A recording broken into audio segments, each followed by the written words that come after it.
Nation কাশ্মীরের স্বায়ত্ত শাসনের অধিকার 371 ছিনিয়ে নেওয়ার পরে কোনো অ্যাকশান নিতে পারে নাই, সেই ইউনাইটেড নেশন কোনো দিনই ইউনাইটেড নেশন নয়, সেটা কোনো দিনই জাতিসংঘ নয়, সেটা কোনো দিনই আমার এবং আপনার জন্য কল্যাণকর বা কল্যাণকামী হতে পারে, এইটা চিন্তা করাটাও ভুল।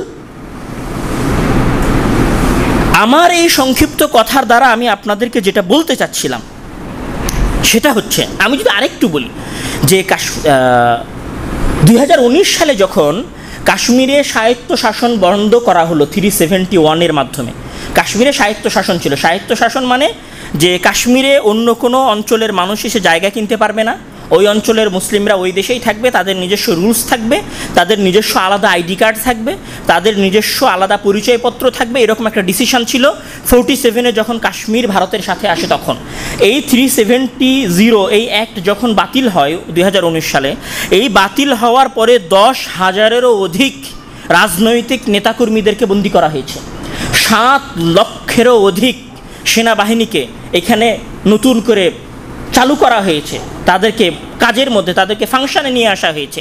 এইটার বিরুদ্ধে জাতিসংঘ কোনো সিদ্ধান্ত গ্রহণ করতে পারে নাই, এটাকে জাতিসংঘ বন্ধ করতে পারে নাই। সবাই জানে যে প্রতি হাফ কিলোমিটার পর পর সেনাবাহিনীর একটা টহল ক্যাম্প আছে, কিন্তু এইটা নিয়ে সারা পৃথিবীব্যাপী কোথাও কোনো আলোচনা হবে না, এইটা নিয়ে সারা পৃথিবীব্যাপী কোথাও কোনো জেনোসাইড বা হত্যাযজ্ঞ চালানো হচ্ছে বলে আর এক দেশ ওই দেশে এসে আক্রমণ করে কাশ্মীরের মুসলমানদেরকে উদ্ধার করবে, এটা কল্পনাতীত একটা বিষয়।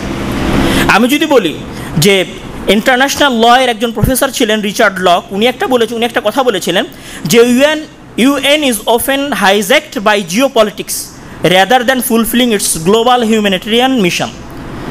মানে ইউএনও হাইজ্যাক হয়ে গেছে জিওপলিটিক্সের দ্বারা।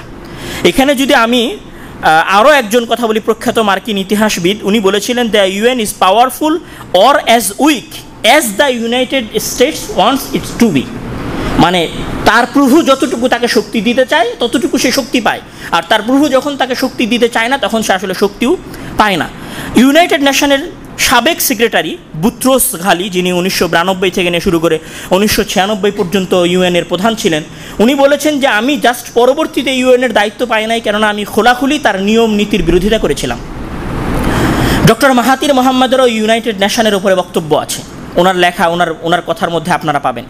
আমার পুরো কথার যদি আমি সামারাইজেশন করি তাহলে ইউনাইটেড নেশন মুসলিম বিশ্বের জন্য, বহির্বিশ্বের কথা আমি বাদ দিলাম, মুসলিম বিশ্বের জন্য, মুসলিমদের অধিকার আদায়ের জন্য একটি ব্যর্থ সংঘ। এটা আপনাকে মেনে নিতে হবে, এটা আপনাকে ইতিহাস বলেছে, এইটার জন্য আমার কথা নয়।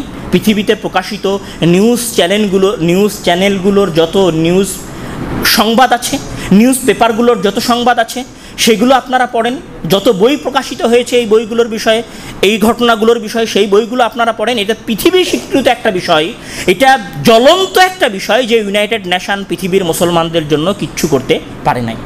এখন আসেন, এই ইউনাইটেড নেশনের মানে ব্যর্থ জাতিসংঘের একটি অফিস হচ্ছে United Nation High Commissioner for Human Rights, OHCHR, মানে মানবাধিকার হাই কমিশন।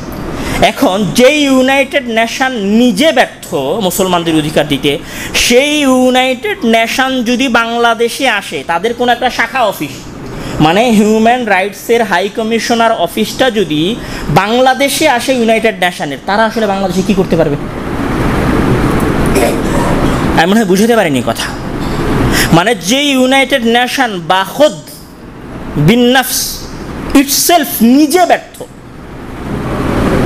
সেই ইউনাইটেড নেশনের একটা অঙ্গ সংস্থা যেটা 1995-94 সালে প্রতিষ্ঠা হয়েছিল, মানবাধিকার হাই কমিশন, এই মানবাধিকার হাই কমিশন যদি বাংলাদেশে আসে তাহলে কি করতে পারবে বলে আপনার মনে হয়?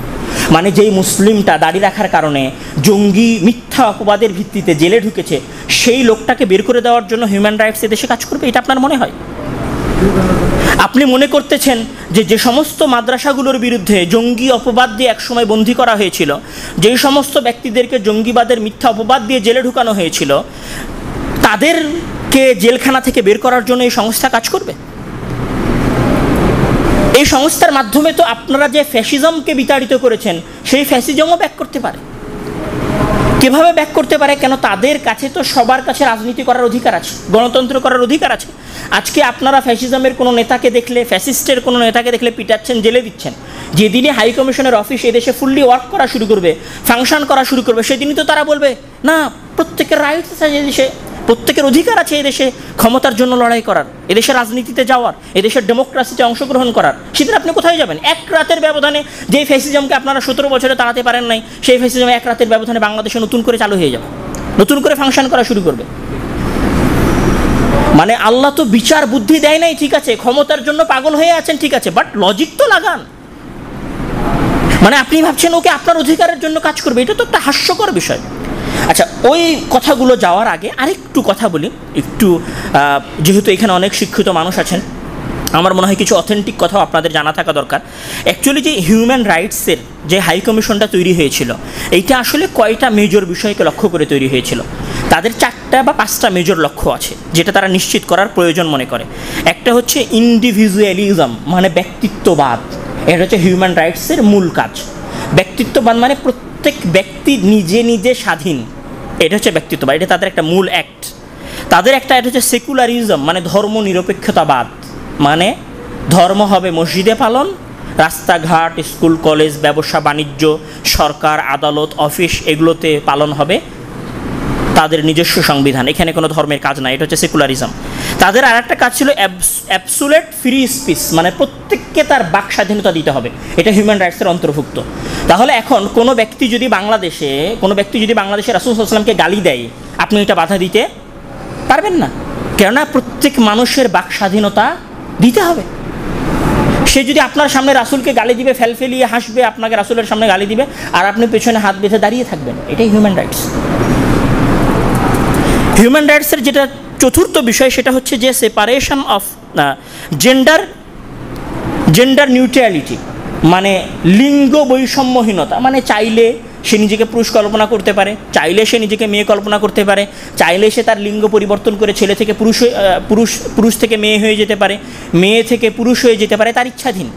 এই অধিকারটা আপনাকে দিতে হবে। মানে আগামীকাল যদি আজকে যদি তারা বাংলাদেশে ফাংশন করে হিউম্যান রাইটসের হাই কমিশন, আগামীকাল যদি আপনার ছেলেটা বলে যে আমি আমার লিঙ্গ পরিবর্তন করে ফেলবো, আপনি কিচ্ছু করতে পারবেন না। চোখ বন্ধ করে আপনার ছেলে যা বলছে, যা করতে চাইছে, আপনাকে করতে দিতে হবে। এরপরের তাদের যেটা পয়েন্ট, সেটা হচ্ছে separation of religion and state, মানে ধর্ম আলাদা এবং রাষ্ট্র আলাদা। ধর্ম এবং রাষ্ট্র কোনোদিন একসাথে চলতে পারে না। ধর্ম চলবে মসজিদে, হুজুর 5 ওয়াক্ত সালাত আদায় করার জন্য মসজিদে যাবে, এর বাইরে হুজুর কোনো সময় দেশের বিষয়ে, বৈষয়িক বিষয়ে, পলিটিক্সের বিষয়ে, ডেমোক্রেসির বিষয়ে কোনো কথা বলতে পারবে না।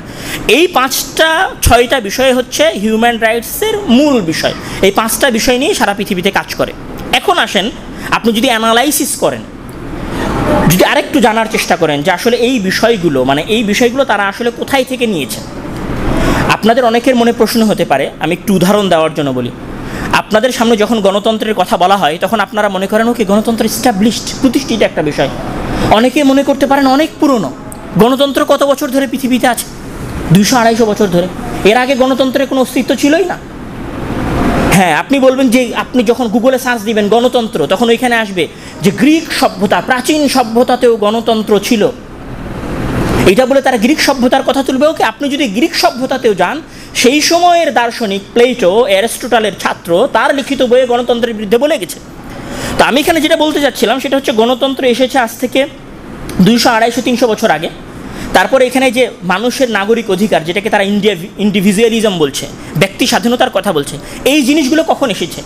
এই জিনিসগুলো এসেছে মূলত যখন ফরাসি বিপ্লব হলো 1800 শতকের দিকে, যখন ইউরোপে এনলাইটমেন্টের যুগ আসলো, মানে ইউরোপে বিপ্লব ঘটলো, এবং যখন আমেরিকা আর একটা স্বাধীন রাষ্ট্র হিসেবে প্রতিষ্ঠা লাভ করলো ব্রিটিশ কলোনির কাছ থেকে, তখন আমেরিকান কনস্টিটিউশন, মানে আমেরিকার সংবিধান, ফরাসি বিপ্লব এবং ইউরোপিয়ান এনলাইটমেন্ট যুগ, মানে আলোকায়ন যুগের উপর ভিত্তি করে ইউনাইটেড নেশন ফাংশন করে। মানে এখানে আমি আরেকটু ক্লিয়ার করে বোঝা, হয়তো আমার কথাটা বুঝতে পারছেন না। আমি একটা সমস্যার মধ্যে আছি। সমস্যাটা কি? সমস্যা হচ্ছে আমার দেশের সকল ক্ষমতা আমি একজন খ্রিস্টান, আমার দেশের সকল ক্ষমতা আমার দেশের পাদ্রীদের হাতে।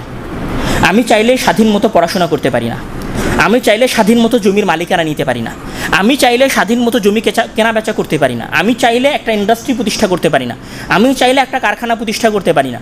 আমি যখনই কোনো কিছু করার চেষ্টা করি তখন আমার পাদ্রী আমার উপর মিথ্যা অপবাদ দিয়ে, ধর্ম অবমাননার অপবাদ দিয়ে আমাকে জেলে ঢুকিয়ে দেয়। আমি বিজ্ঞান নিয়ে গবেষণা করতে পারি না, কারণ আমি যখনই বিজ্ঞান নিয়ে গবেষণা করতে চাই তখন আমার পাদ্রী এইটা বলে যে আমি খোদার বিরুদ্ধে বিদ্রোহ করছি, কথা বলে আমাকে জ্বলন্ত পুড়িয়ে ফেলে। এই যে কথাগুলো, এই কথাগুলো কখনকার কথা? এই কথাগুলো হচ্ছে 1700, 1500, 1400 শতকের কথা। এই 1400, 1500 শতকে একটা, আপনারা সমাজবিজ্ঞানের মধ্যে পড়েছেন, মধ্যযুগীয় অন্ধকারের মধ্যযুগ বা অন্ধকার যুগ বলে একটা শব্দ, একটা পরিভাষা প্রচলিত আছে সমাজবিজ্ঞানে। সেইটা কখন? সেটা হচ্ছে যে 1300, 1400, 1500 শতকে। তো একটা সমাজ যখন, মানে আমি যখন একটা সমস্যার মধ্যে আছি, যে সমস্যাগুলোর কথা আমি বললাম, তো এই সমস্যাগুলো থেকে তো আমাকে বের হতে হবে। তখন এই সমস্যাগুলো থেকে বের হওয়ার জন্য এখানে ফরাসি বিপ্লব হয়েছে, এই সমস্যাগুলো থেকে বের হওয়ার জন্য ইউরোপে বিপ্লব হয়েছে, এই সমস্যাগুলো থেকে বের হওয়ার জন্য আমেরিকা বিপ্লব ঘটেছে, আমেরিকা থেকে ব্রিটিশদেরকে তাড়ানো হয়েছে। এই সমস্যাগুলো থেকে বাঁচার